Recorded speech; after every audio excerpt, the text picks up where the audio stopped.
Lotoguli dünyanın 12 mafyasından bir tanesi. Mafya hesaplaşmasının adresi Beylikdüzü'ydü.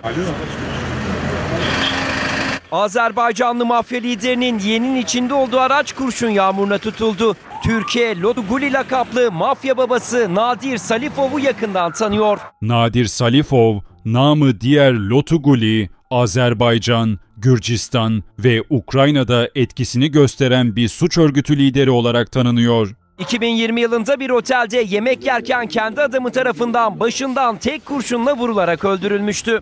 1972 doğumlu bu adam, genç yaşta 21 yaşında ilk kez demir parmaklıklar ardına düştü.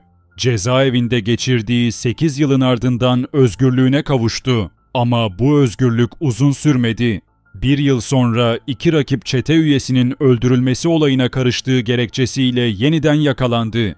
Bu olaydan sonra üzerinden çıkan Stekkin APS markalı silah, ülke gündemine bomba gibi düştü. Yargılamaları sırasında önce idam cezası verilen Salifov, daha sonra mahkeme başkanının kararıyla bu ceza 15 yıl hapis cezasına çevrildi. Ancak bu 15 yılın 10 yılını hücre hapsinde geçirmek zorunda kaldı. Cezaevindeyken bir kadın ziyaretçiye saldırdığı iddiasıyla tekrar mahkeme karşısına çıkarıldı ve yargılamalar sonunda cezasına ek olarak 16 yıl daha eklendi. Bu süre zarfında Salifov hapishanede olmasına rağmen suç dünyasıyla bağlarını koparmadı. Aksine birçok yeni eleman kazanarak kendi suç örgütünü dışarıda kurmayı başardı. Hapishanedeyken bile birçok iş adamını telefonla arayıp dışarıdaki adamlarına haraç vermelerini sağladı. Lotoguli'nin hikayesi, onun sadece fiziksel olarak hapsedilebileceğini, ancak zekası ve etkisinin parmaklıklar ardına sığmayacağını gözler önüne seriyor. Ailesinin desteğiyle cezaevi yetkililerine rüşvet vererek kendine özel bir konfor alanı oluşturdu. Bu hamle onun hem gücünü hem de cezaevi içerisindeki etkisini artırdı. Bu süreçte Rus mafyasının en etkili isimlerinden biri olan Ded Hasan lakaplı Aslan Usoyan'ın öldürülmesi, Rus, Azeri ve Gürcü suç örgütleri arasında büyük bir mafya savaşının fitilini ateşledi. Bu kaos ortamında Hayalet lakaplı Azeri asıllı Rus mafya babası Rovshan Caniyev, Usoyan'ın öldürülmesinden sorumlu tutuldu. Caniyev'in başına konulan 5 milyon dolarlık ödül, suç dünyasında büyük bir hareketliliğe sebep oldu ve bu zorlu görev Lotoguli'ye verildi.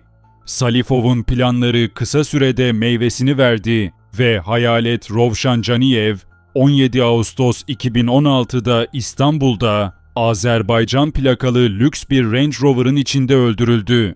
Bu olay, Lotoguli'nin hem kendi içindeki mafya hiyerarşisindeki yerini sağlamlaştırdı, hem de uluslararası alanda adından söz ettiren bir olaya imza atmış oldu.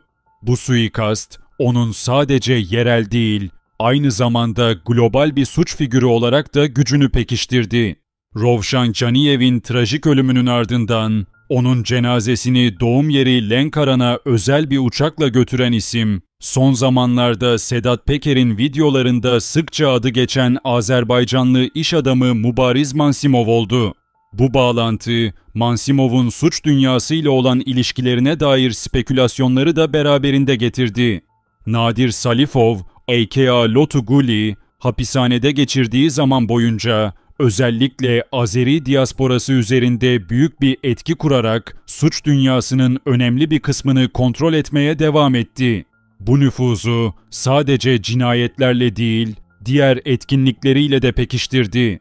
Mart 2018'de sürgünde yaşayan ve tanınmış Azeri gazeteci Rahim Namazov ile eşinin Fransa'nın Toulouse banliyösünde pusuya düşürülerek ağır yaralanması olayı da Salifov'un adının anılmasına sebep oldu.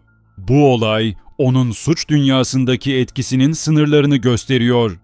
Caniyev'in ölümü, Salifov'un özellikle Rusya ve bağımsız devletler topluluğunda meyve sebze ithalat pazarını kontrol etme yolunda önünü açtı.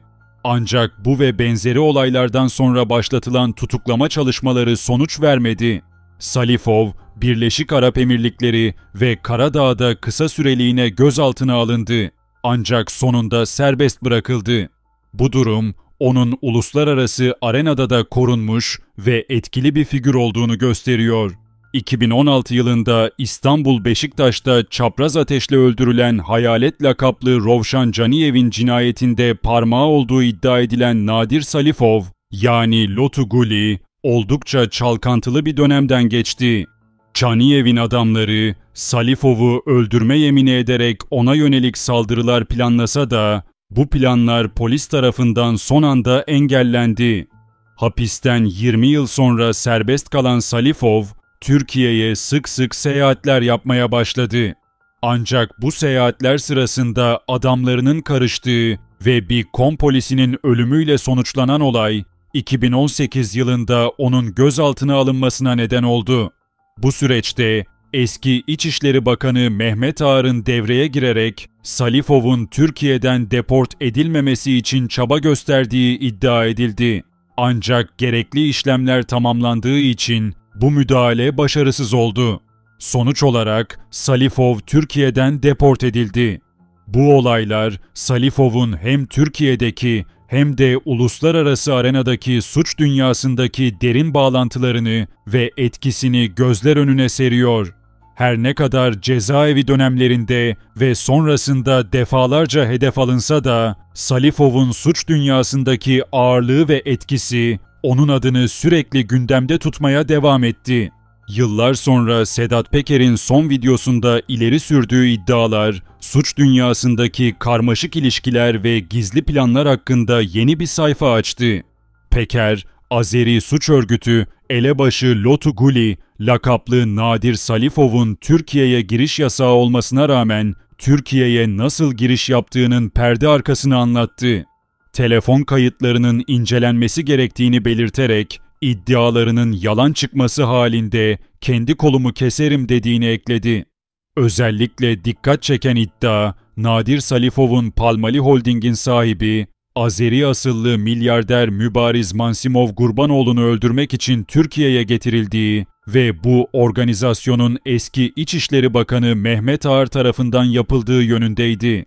Peker'in öne sürdüğü bu plana göre Mehmet Ağar, Türkiye'de bir polis memurunu şehit etmek suçundan deport edilen Salifov'un deportunu kaldırtarak onu Mansimov'u öldürmek için Türkiye'ye getirtmişti. Bu iddialar Nadir Salifov ve Mübariz Mansimov arasındaki düşmanlığı da gözler önüne seriyor.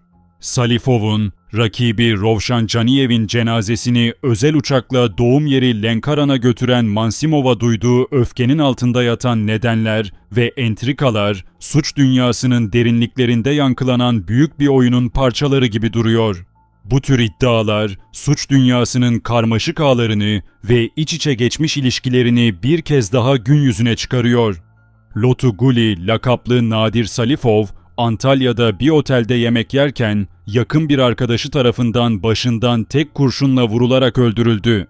Bu trajik olayın gerçekleştiği zaman dilimi yakın dostu Sedat Peker'in yurt dışında olduğu bir döneme denk geliyor. Organize suç örgütü lideri Peker'in yurt dışına çıkışı Nisan 2020'de gerçekleşmiş, Salifov'un öldürüldüğü tarih ise Ağustos 2020. Ancak burada dikkat çekici olan, bu olayların ardında yatan daha büyük bir hikaye olabilir. İşin içinde daha fazla detay ve entrika barındıran bir durum söz konusu. Nadir Salifov, namı diğer Lotu Guli, Azerbaycan'ın en acımasız suç örgütü liderlerinden biri olarak tanınır. Uluslararası alanda adam öldürme, gasp ve kaçakçılık konularında üne sahip olan bu suç örgütü lideri, Türkiye'ye giriş çıkış yapmasının yasak olduğu bir dönemde bile Türk devletine ve uluslararası camiada etkin bir ilişki ağı kurmayı başarmıştı. Bu güçlü ilişkiler sayesinde korunan Lotu Guli, kendilerini Gülensit olarak tanımlayan bir gruba savaş açma kararı aldı. Bu yeni gelişme, Azerbaycan'da yayın yapan haber sitesi Milliyaz tarafından da ele alındı. Site, Lotu Guli ve çetesinin başlattığı bu yeni savaşa dair önemli detaylar yayınladı.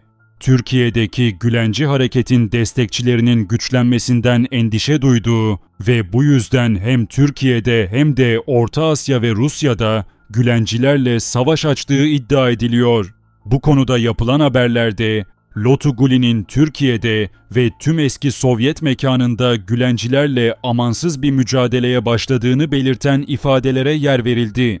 Bu durum, Salifov'un politik ve ideolojik olarak da suç dünyasındaki etkinliğini ve etki alanını gösteriyor.